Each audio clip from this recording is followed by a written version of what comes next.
Animal-based bulk diet week 3. So this week I weighed in at 174.8 pounds, and that put me at 24.2% body fat. I'm keeping the macros exactly the same that I've been doing the past couple of weeks. 350 grams of 350 grams of carbs, 180 grams of protein, and 80 grams of fat. That puts me right at about 2,800 calories.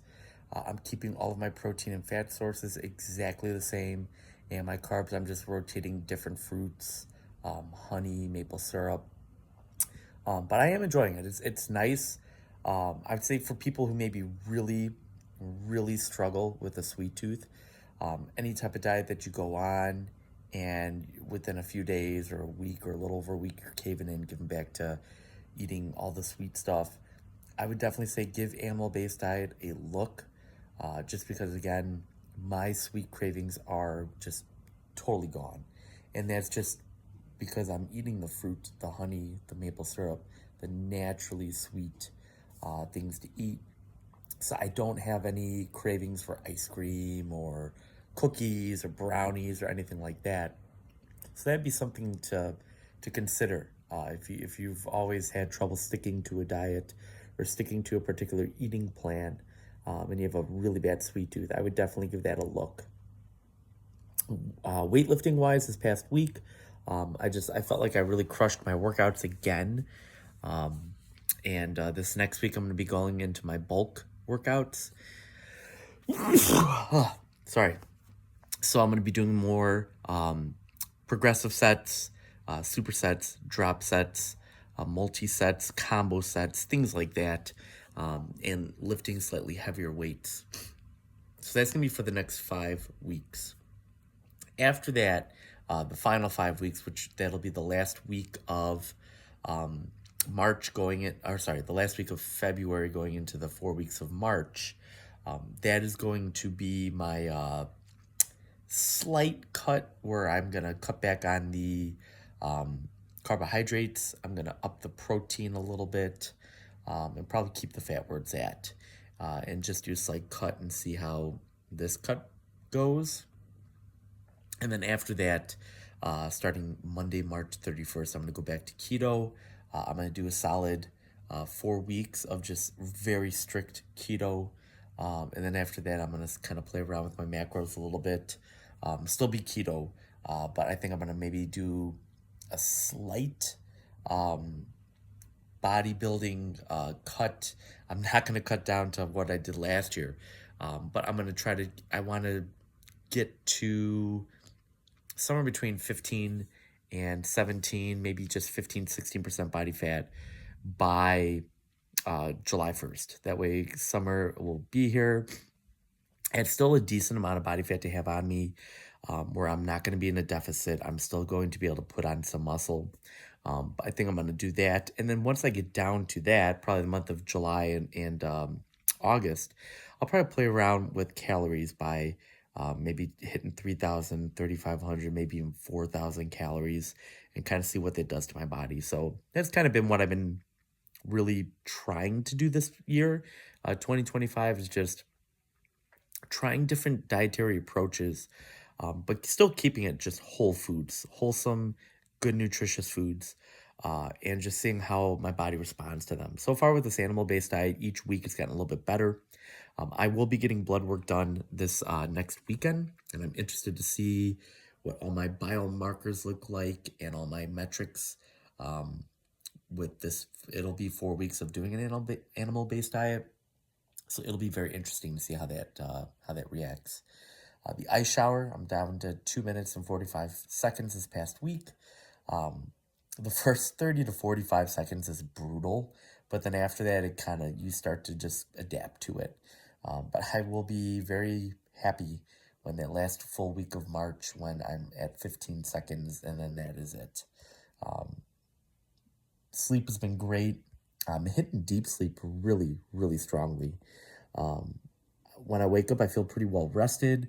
I still notice I'm slightly, I don't want to say more tired, but I feel a little bit more tired when I wake up now in the morning compared to when I was doing keto. Even if I didn't get a full night's sleep doing keto, I still would wake up and I'd feel like I had energy.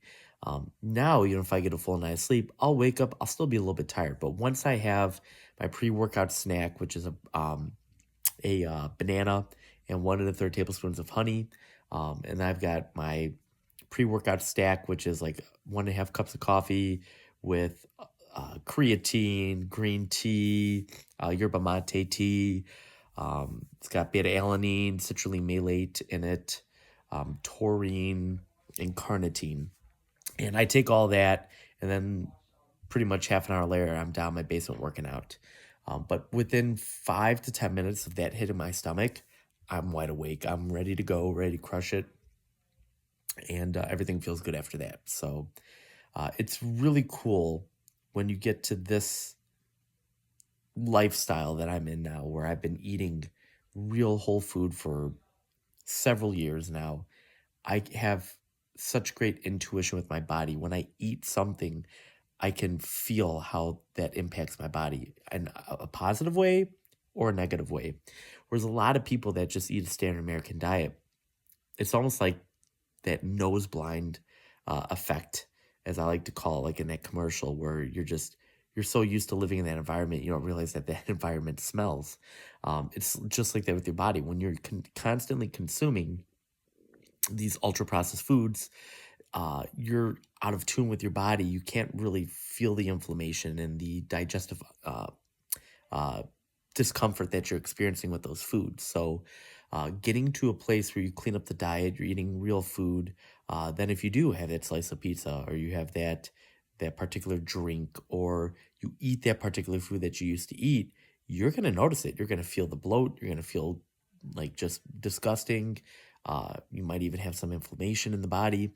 And that will really show you, like, oh man, I was doing this to myself for months or years, not even realizing it. And that happened to me. Like, that's how I started all of this over a decade ago. I was 203 pounds, someone with my short height of barely 5'7". My feet were killing me. Like, I looked horrible. And I'm not trying to shame anyone out there, but I needed to make a change to make myself feel better. And that's how I ended up where I am now. That was like 13, 14 years ago. So it's been a process. I've gotten here, and I'm glad I'm here, and I don't want to look back. But I acknowledge that time to get to where I am now. Hopefully this will be a beacon of hope for some of you out there who've maybe seen this video today, or if you watched some of my other videos.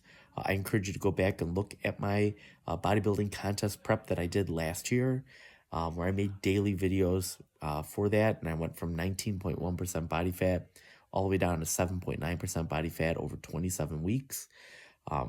It was the hardest thing I've ever done in my life, and now at this point in my life, whenever I go up against something really hard or really tough, I just think back to that time. I'm like, you know what? I could do it. If I could diet for 27 weeks, cut 11.2% body fat, yeah, I definitely can handle pretty much anything today. So it's definitely made me stronger mentally, physically, emotionally, and I'm very appreciative of doing that. Well, thank you all for tuning into this episode for this third week of this animal-based diet. Please keep it locked in here on my channel.